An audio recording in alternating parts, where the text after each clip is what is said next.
പ്രിയപ്പെട്ട സഹോദരി, എന്റെയും നിന്റെയും സംസ്കാരത്തിന്റെയും ജീവിത രീതികളുടെയും സമീപന രീതികളുടെയും അസ്ഥിശിലകൾ ബന്ധിച്ചു കിടക്കേണ്ടത്, അടിസ്ഥാനങ്ങൾ അകപ്പെട്ട് കിടക്കേണ്ടത് ഒന്നാമതും രണ്ടാമതും മൂന്നാമതുമായി അൽ ഈമാനു ബില്ലാഹ്, അല്ലാഹു മൗജൂദുൻ ഖദീമുൻ ബാഖി മുഖാലിഫുൽ ഖൽഖി ഫിൽ ഇത്ലാഖി. ഈ ലോകത്തെ മുഴുവനും നിയന്ത്രിച്ച് പരിപാലിച്ചു കൊണ്ടുപോകുന്ന സംവിധായകനാരാണ്? പരിപാലകനാരാണ്? ലോകാധികാരിയായ അല്ലാഹു ആണ്. 5 നേരത്തെ നിസ്കാരത്തിന് വേണ്ടി കൈകെട്ടി നിന്നുകൊണ്ട് ഫാത്തിഹ ഓതുമ്പോ പൊന്നു പെങ്ങളെ നമ്മൾ ഓതുന്നത് എന്താണ്? അൽഹംദുലില്ലാഹി റബ്ബിൽ ആലമീൻ. ലോകമാകമാനമുള്ളതിനെ നിയന്ത്രിച്ച് പരിപാലിച്ചു കൊണ്ടുപോയെന്ന പരിപാലകനായ അല്ലാഹുവേ, നിനക്കാണ് സർവ സ്തോത്രങ്ങളുമെന്ന മഹിതമായ പ്രഖ്യാപനത്തിന്റെ വരിഷ്ഠമായ വചനമാണ് നിന്റെ അധരങ്ങളിൽ നിന്ന് ഹൃദയം തൊട്ട് മന്ത്രിക്കുന്നതെങ്കിൽ ആ ലോകാധികാരിയായ അല്ലാഹുവിനുള്ള അചഞ്ചലമായ വിശ്വാസമാണ് ഒരു വിശ്വാസിനിയുടെ അടിസ്ഥാന ഗുണമായി വരേണ്ടത്. ആ ഈമാൻ ഉണ്ടെങ്കിലേ, ഈമാൻ എന്ന അടിസ്ഥാന ഗുണമില്ലാത്തവർക്ക് രക്ഷയില്ല. അല്ലാഹു സുബ്ഹാനഹു വ തആല നമ്മുടെ ആരാധനകൾ, നമ്മുടെ കർമ്മങ്ങൾ, നമ്മുടെ രീതികൾ എല്ലാം സ്വീകരിക്കണമെങ്കിൽ അതിന്റെ അടിസ്ഥാന ഗുണം അല്ലാഹുവിലുള്ള വിശ്വാസമാണ്, പടച്ചവനിലുള്ള വിശ്വാസമാണ്. ഈ വിശ്വാസമില്ലാത്തവർ എത്ര സൗന്ദര്യമുള്ളവരാണെങ്കിലും, എത്ര സമ്പത്തുള്ളവരാണെങ്കിലും, എത്ര ആഢ്യത്വമുള്ളവരാണെങ്കിലും, എത്ര അംഗീകാരമുള്ളവരാണെങ്കിലും, എത്ര ഔദ്യോഗികതകൾ ഉള്ളവരാണെങ്കിലും അവർക്ക് പാരത്രിക ലോകത്ത് വിജയമില്ലെന്ന് പരമയാഥാർത്ഥ്യത്തെയും പ്രാപഞ്ചിക സത്യത്തെയും ഏറ്റെടുക്കാനുള്ള മനസ്സാണ് ആദ്യമായി മോളെ നിന്റെ മനസ്സിലേക്ക് വരേണ്ടത്. അതുകൊണ്ടാണ് നവജാത ശിശുവിന് ആദ്യമായി കേൾക്കാൻ നമ്മൾ വിളിക്കുന്നത് അല്ലാഹു അക്ബർ, അല്ലാഹു അക്ബർ. ഒരു കുട്ടി ജനിക്കുന്ന സമയത്ത് ആദ്യം കേൾക്കേണ്ടത് സിസ്റ്റർമാരുടെ കമന്റ് അല്ല, ഡോക്ടേഴ്സിന്റെ കൊട്ടേഷൻ അല്ല. ആദ്യമായി കേൾക്കേണ്ടത് അല്ലാഹു എന്ന പരിശുദ്ധമായ വാചകമാണ്. അല്ലാഹു എന്ന പരിശുദ്ധമായ വാക്ക്, അല്ലാഹു അക്ബർ എന്ന പരിശുദ്ധമായ വാചകം, ഈ വാചകമാണ് ആദ്യമായി പൊന്നുമോന്റെ കൽബിലേക്ക്, അവന്റെ മെമ്മറിയിലേക്ക് കടന്നു വരേണ്ടത്. ഇന്ന് പക്ഷേ നമ്മുടെ പ്രിയപ്പെട്ട സഹോദരിമാർ അലമുറയിട്ട് പ്രസവ സമയത്ത് വേദനിച്ചുകൊണ്ട് നിലവിളിക്കുമ്പോൾ അവർക്ക് പശ്ചാത്തലങ്ങളും പരിസരങ്ങളും മുഴുവനും മറന്നു പോവുകയാണ്. ആധുനിക പ്രസവ രീതികളുടെ നടുവിൽ നിന്നുകൊണ്ട് നമ്മുടെ ഉമ്മമാര് പ്രസവിക്കുമ്പോ നമ്മുടെ മക്കൾക്ക് അല്ലാഹ് എന്ന് കേട്ട് ജനിക്കാനുള്ള നിയോഗമില്ലാതെ വന്നിരിക്കുകയാണ്. കാരണം നമ്മളെ ഗർഭിണിയാണെന്ന് അറിയുന്നത് മുതൽ മൾട്ടി സ്പെഷ്യാലിറ്റി മെഗാ സൗകര്യങ്ങളുള്ള വലിയ ഹോസ്പിറ്റലിലേക്ക് പോകാൻ മത്സരിക്കുന്നവരാണ്. ഹോസ്പിറ്റല് വലുതാകും തോറും സംസ്കാരം കുറഞ്ഞുകൊണ്ടാണ് വരിക. ജനിച്ച കുട്ടിയെ മണിക്കൂറുകൾ കഴിഞ്ഞ് കയ്യിലേക്ക് കിട്ടിയിട്ട് കാര്യമില്ല. ആദ്യമായി അവന്റെ മനസ്സിലേക്ക് വരേണ്ട പവിത്ര വചനമേതാണ്? ലോകാധികാരിയായ അല്ലാഹുവിന്റെ പേരാണ്. അതുകൊണ്ട് മോളെ, നീ ഒരു കോച്ചിങ് നേടിയിട്ടാണ് പ്രസവിക്കാൻ പോകേണ്ടത്.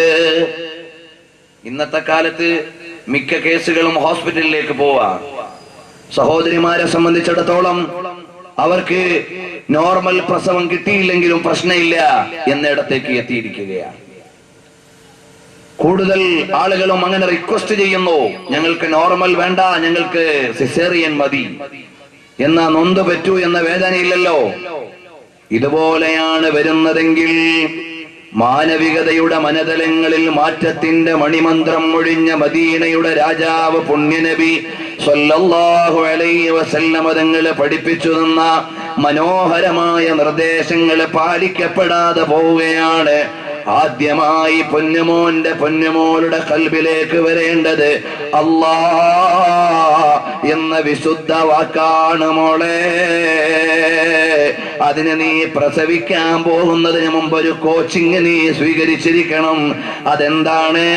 എന്റെ ഗർഭാശയത്തിൽ നിന്ന് കുഞ്ഞ് പുറത്തേക്ക് വന്നു എന്ന് ബോധ്യമാകുന്ന ഉടനെ നീ നിലവിളിക്കുന്നതിന്റെ ഇടയിലാണെങ്കിലും അല്ലാ എന്നൊന്ന് വിളിച്ച് കരയാൻ പഠിക്കണം മോളെ. അപ്പോ നിന്റെ നവജാത ശിശു കേൾക്കുന്നത് ഉമ്മാന്റെ വായിൽ നിന്നു തന്നെ അല്ലാ എന്ന മന്ത്രമാണ്. അങ്ങനെ ആദ്യം അല്ലാന്ന് കേട്ട് എന്റെ മോൻ ജനിക്കട്ടെ, എന്റെ മോള് ജനിക്കട്ടെ, എന്റെ സന്താനം ലോകത്തേക്ക് വരട്ടെ. നമ്മളൊന്നൊരു നമ്മുടെ മനസ്സിലേക്ക് കരയുമ്പോ അല്ലാന്ന് വിളിക്കാൻ പഠിച്ചാൽ മതി. എന്നാൽ എനിക്കൊരു ഓമന പിറന്നു എന്ന് ബോധ്യം വരുന്ന സമയത്ത് അല്ലാ എന്ന് അലമുറയിട്ടുകൊണ്ട് കരയുന്ന സമയമാണെങ്കിലും ആദ്യമായി മോൻ കേൾക്കുന്നത്, മകള് കേൾക്കുന്നത് അല്ലാ എന്ന വാചകമായാൽ ഇനി ഒരല്പസമയം വാങ്ങുകൊടുക്കാൻ വൈകിപ്പോയാലും അവന്റെ ബ്ലാങ്കായ മനസ്സിലേക്ക് ലോകത്ത് നിന്ന് ആദ്യമായി കേൾക്കുന്ന വചനം അത് അള്ളാഹുവിന്റെ പേരായി മാറിയാൽ ഖുദാ കാ നാം ലിഖ് ദേനാ, നബി കാ നാം ലിഖ് ദേനാ, കൈ കുഫ്റോं के झंडा है उधर इस्लाम लिख देना. അപ്പോൾ നബി സല്ലല്ലാഹു അലൈഹി വഅലിഹി വഅസ്ഹാബിഹി വസല്ലം തങ്ങൾ പഠിപ്പിച്ച മഹത്തായ നിർദ്ദേശം, അതായത് ഒരു നവജാത ശിശുവിന്റെ കാതിലേക്ക് ആദ്യം കേൾക്കേണ്ടത് അള്ളാഹുവിന്റെ നാമമാണ്, പടച്ചവന്റെ പേരാണ്. അങ്ങനെ ഇന്നത്തെ സാഹചര്യങ്ങളിൽ അങ്ങനെ പേര് കേട്ട് ജനിക്കാൻ സാഹചര്യമില്ലെങ്കിൽ അഥവാ വാങ്ങുകൊടുക്കാൻ കയ്യിൽ കിട്ടുമ്പോഴേക്ക് ഒരുപാട് മന്ത്രങ്ങളും കമന്റുകളും കേട്ട് കഴിഞ്ഞു പോകുമെങ്കിൽ ഉമ്മമാരെ, നിങ്ങൾക്ക് നല്ല ഒരു ഹോംവർക്ക് ഉണ്ടായിരിക്കണം. എന്റെ മോൻ, എന്റെ മോള് ആദ്യമായി കേൾക്കുന്നത് അല്ലാ എന്ന വചനമാകണമെന്ന് നിർബന്ധമായ ഒരു നിഷ്ഠ നിങ്ങളുടെ മനസ്സിൽ വന്നാൽ ഇൻഷാ അല്ലാഹ് നമുക്ക് മാറ്റി എഴുതാൻ കഴിയും. ഇത് പറയുമ്പോ എത്ര സഹോദരിമാരാ ബോധത്തോടെ പ്രസവിക്കുന്നത്, അഥവാ സർജറി ആയിപ്പോയാ എന്താ ചെയ്യാ എന്നൊരാശങ്ക നിങ്ങളുടെ മുമ്പിൽ ഉണ്ടാകാം. പഴയകാല രീതികളിൽ നിന്ന് നമ്മൾ മാറി, അള്ളാഹുവിനെ കുറിച്ചുള്ള വിചാരങ്ങളിൽ നിന്ന് മാറി. ഗർഭാവസ്ഥയിലുള്ള സഹോദരിമാര് അവർക്ക് ദീനിയായ ചിട്ടകളും മര്യാദകളും ഒക്കെ പോയി. അവരെ സംബന്ധിച്ചിടത്തോളം മെഡിസിനും ഗൈനക്കോളജിസ്റ്റും മാത്രമേ ഇതിന് പരിഹാരമുള്ളൂ എന്നിടത്തേക്ക് ആത്മീയമായ രീതികളിൽ നിന്ന് മാറിയതാണ് വലിയ പ്രശ്നം. നിങ്ങൾ ആലോചിച്ചു നോക്കൂ, ആരുടെയും പെർമിഷൻ ഇല്ലാതെ കടന്നു വന്ന, അഥവാ ഭൗതികമായ ഒരു സംവിധാനങ്ങളുടെയും സമ്മതമില്ലാതെയാണ് 4ാമത്തെ മാസമാകുമ്പോ ഉമ്മാന്റെ ഗർഭാശയത്തിലേക്ക് ആത്മാവ് കടന്നു വരുന്നത്. ഒരു ഗൈനക്കോളജിസ്റ്റിനോട് ചോദിക്കൂല, ഒരു സൈക്കാട്രിസ്റ്റിനോട് ചോദിക്കൂല, ഒരു കാർഡിയോളജിസ്റ്റിനോടും ചോദിക്കില്ല, ഒരു ENT സ്പെഷ്യലിസ്റ്റിനോടും ചോദിക്കൂല. നേരെ അള്ളാഹുവിന്റെ കൽപ്പന പ്രകാരം ആ പള്ളയിൽ കിടക്കുന്ന മാംസപിണ്ഡത്തിലേക്ക് ആത്മാവ് കടന്നു വരുമ്പോൾ ആത്മാവിന്റെ ഭാഷ ഒരു മെഡിക്കൽ കോളേജിലും പഠിപ്പിക്കുന്നില്ല. ഒരു ഗൈനക്കോളജിസ്റ്റും ഒരു ഏതെങ്കിലും ഒരു മേഖലയിൽ നിന്ന് ആത്മാവിന്റെ ഭാഷകളെ സ്പെഷ്യലൈസ് ചെയ്തുകൊണ്ട് പഠിച്ചു വരുന്നില്ല.